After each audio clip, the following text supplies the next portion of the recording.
Another sponsor is comeasyouare.com. Oh, yeah. They're amazing Toronto-based sex shop that is now located just online. They're amazing. They're trans-owned, trans-operated. Yep. They love to just help everyone with any information and products, and they got a great name. It's a great name. Come as you are. Yeah, Nirvana. They're right. Yeah. Nice job. I never even thought of that. Yeah. That's amazing. Yeah. And their whole deal is that they're feminist, they're anti-capitalist, and but they have great stuff. And they have amazing products. They have amazing stuff. Such a range too. Yeah. Like if you go on this website, you will find something you want to buy, and for sure it's kind of a wonderland. It is. It's totally like a Candyland for adults. Because you go in and there's like a very cool products. I bought someone a glass dildo from there once. Oh, fancy. And, and it's gorgeous. It was gorgeous. It was like, they were like, I want to put this on my coffee table. And I'm like, go for it. You can do that too. You can do that as long as you sanitize it beforehand. Yeah. Don't give it a little rinse. Don't be nasty, but like. Don't be nasty with it. Or do be nasty. I have a coupon code for this website, which is great. It's Bedpost, which is BEDPOST. When you check out at comeasyouare.com, and you will get 15% off, which is fantastic. Yes. One last sponsor is Unicorn Collaborators. I don't know what that is. Do you know what they are? Okay. No, but I like unicorns a whole lot. Right. They actually made this lovely double cuff bracelet that I have on. I was admiring that. And if I can demonstrate this for you. Please do. Oh, baby. So did they make jewelry? Well, okay. Let's put your hand through the middle. Yeah. And just snap this up here. Are we going steady now? Are we? All right, is this a promise ring? And then what do you think this guy's for? Oh! Oh, mercy. Oh my God. It's a pair of handcuffs. It's a double cuff bracelet.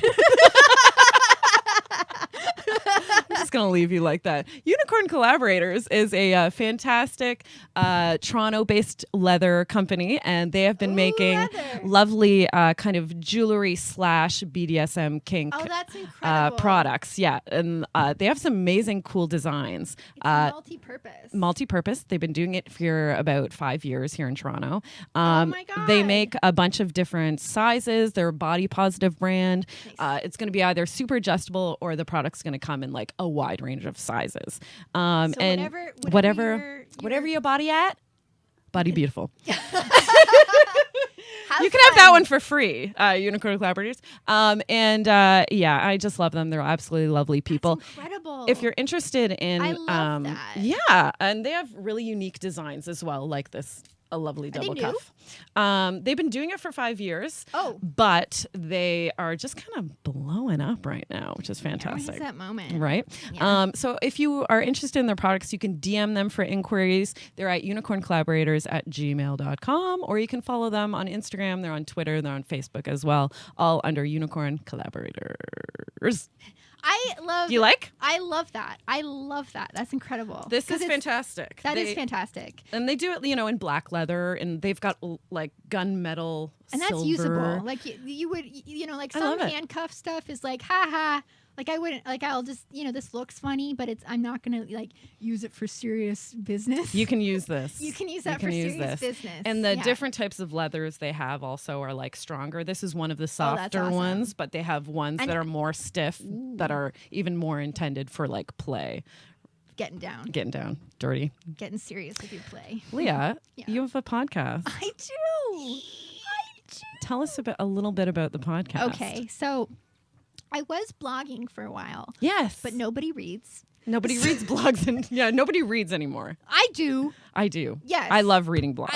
I love to read. Yeah. Online, I'll read articles all damn day, and I read books, and I read magazines, and I do that stuff. But the world. Most people don't anymore. Most people don't.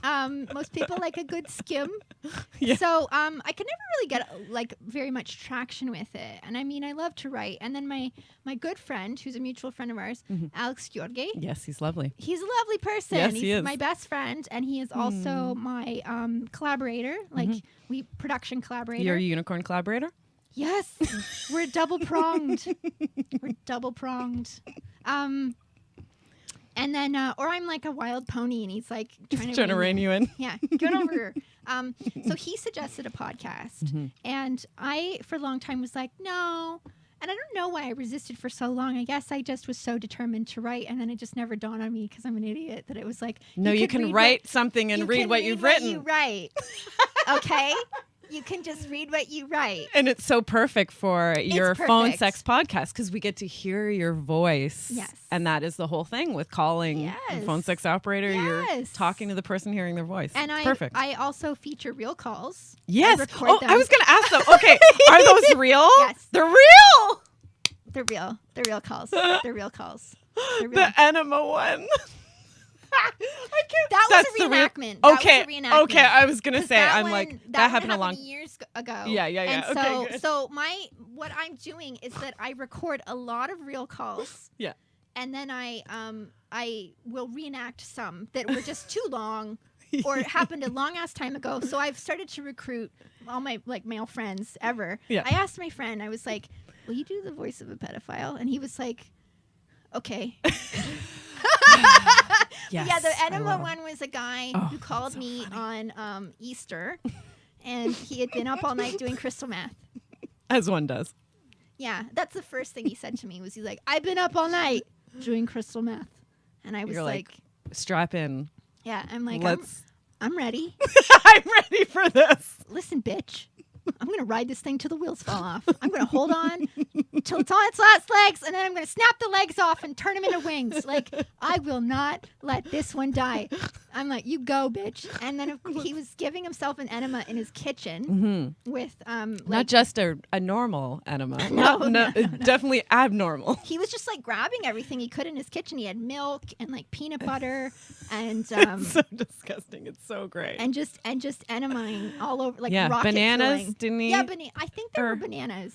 I remember it was like a smoothie. It was very smoothie-like. It was a lot of, there was milk, there was peanut butter, and then he was mumbling, and I don't know what else he put in his butt. Like I think he put chocolate. I don't know what he put in his butt, but then he was like, the mystery ingredient will not be known. And then he was just rocket fueling it onto his linoleum floor and yelling while he was doing it. Like he was like, yeah! And I was like, yeah! On the other end. And then... you go, girl. Yeah, you go, girl. You get down with your bad self. So that one had to be, and then out of nowhere, after doing this for like 20 minutes straight, there's a pause, and he went, "This is really fucking gross," and then he hung up. And I think that's when he got sober, or he killed himself. I think he got sober. No, I hope not. I think that's when the moment he like was like, "Where's the nearest NA? Like, where's the nearest like rehab center? Someone help me! Someone help me!" Because when they talk about like bottoming out, like like on drugs, yeah, that's like that was it. That was probably it. You hit bottom. And he had a dog too. Oh no! He had a dog. He was like, and I was like, "What dog do you have?" And he was like, "A golden retriever named Katie." And I was like, Katie. A golden retriever. This degenerate meth addict has this lovely dog. Has this beautiful family dog. And it's like with probably like beautiful like eyes and like one of those special faces. And it's like, I hope she runs away or like someone steals her. I hope the dog's all right. I hope Katie's doing okay. When he said he had a dog, I expected some like beat up pit bull that he wanted a Rottweiler. Yeah, that's got like tattoos and tattoos. The dog has tattoos. Yeah. And, like scabs and like smokes. And it's actually like this beautiful like probably lovely smelling dog. And he's just got so that I had to reenact, and I had to get Alex's friend Trevor, who's an actor. I'm like what if we use his voice? And Alex was like, I don't know if he's gonna do it. Like maybe you should, not tell him it's a drug, like emphasize it's a drug addict, like and not what he's doing. Right. And I was like, I don't care. He has to be Just aware. tell him. I'm like, he's gonna be reading it. But Alex was like, he wanted to be very sort of sneaky with it in order to get it out of him, but then also like get him to do it. So I had to call him. He was upstairs. I was taking care of this house. So it could sound like a phone call? Yeah. and we just like gave him the script, and then we're like, all right, I'll call you in a minute, and didn't really tell him what was going on. So it was a cold read, essentially. It was a cold read. Because Alex insisted, and I'm like, he's going to read it. He's going to read it out loud. I don't know what this subterfuge is. Yeah. So I called him, and then he just did it and was like, that's great. And I was like, can I use your name? And he's like, yep. Great. And Alex had been all like, he probably won't use his name. Yeah. He probably will not like this. And I was like, give people Alex, a chance. give people a chance. I'm like, he's an actor. He's going to love playing a meth addict. He's gonna love it. Yeah. I'm I love how Alex is kind of in the podcast a little bit Yeah, he is a sometimes. little bit. He where talks you to guys me. just Yeah. back and forth. Yeah, We'll- we talk a bit. Yeah. We talk a bit where he just like asks me questions and stuff. Because Yeah. he doesn't like to be on it a whole bunch. Mhm. He's more like behind the scenes guy. Yeah. I'm like the big loudmouth of the whole thing. But And- sometimes there are real snippets from the phone calls. Oh, there's lots yeah. of them. Yeah. There's lots of them. Oh like, my God. Oh, there's lots of them. I mean, sometimes I just can't. Like, I know something good is going to happen. And you're So like, I'm like, click, I got- record. Yeah. I gotta can record sense this. it. I gotta record this. Or it's like messages people leave me. I gotta record that. And you Right. can hear the like robo pimp lady who's like, you have received a call from, and then like just insane stuff. Insanity. Yeah. There's one guy, one of my all-time favorites, and you can hear this on the, I think it's on the Easter one. Mhm. And it was a guy, and he called himself Mr. Big Dick. And I'm like, whenever someone I'm talking to and they call them, they are like Mr. something, I'm like, you are gonna be stupid and difficult to talk to, but this is also gonna be really funny. And I'm like, Record. is that your name? And he's like, yeah.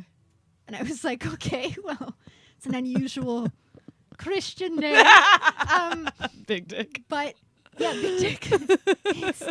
it's Dutch. Mr. and Mrs. Big Dick. Yeah. It's actually Big Duke. And The Anglo version. Yeah. yeah, Dick. yeah. Yeah. It's like, my grandfather was a barrister. You know, we're a respected family. Yes. But he was like Mr. Big Dick. I get a lot of accents Yeah? because you get calls from like Yeah, all people can over. be calling from Yeah. wherever, Oh, right? yeah, there's accents from there's accents all over that damn U.S. Like, Yeah. all kinds of fucking what? Interesting. Yeah. Yeah. One guy called me and he was like, he was calling from France. Mhm. You're in Sure, France. There sure. has to be phone sex lines in France. Can Yeah. you just find a whore? Like, come on, it's France. Like, hello. But he called, and I could not understand his fucking accent. I'm like, what What is are your you accent? saying? And he was like, his parents were American, but he was like born in Brazil, and then he grew up in India. And now he's in France. So he had one of those like indecipherable mishy-mashy, like it belonged to no nation. What do you do at that point? Do you just start talking? I talk. I mean, I say what until it's Until not, you cannot. until I can't say what again, until my whats have run out. Yeah. My pardons and whats and what did you just say run out, or I try to like listen to what they're saying, and I'm like, did you say suck my dick? You know, like, and then sometimes it's like, no, not at all. That's not what I asked for. I asked for your name. And it's like, oh, I usually just moan. Yeah, great. And just talk a lot, like just talk dirty until they hang up. Great.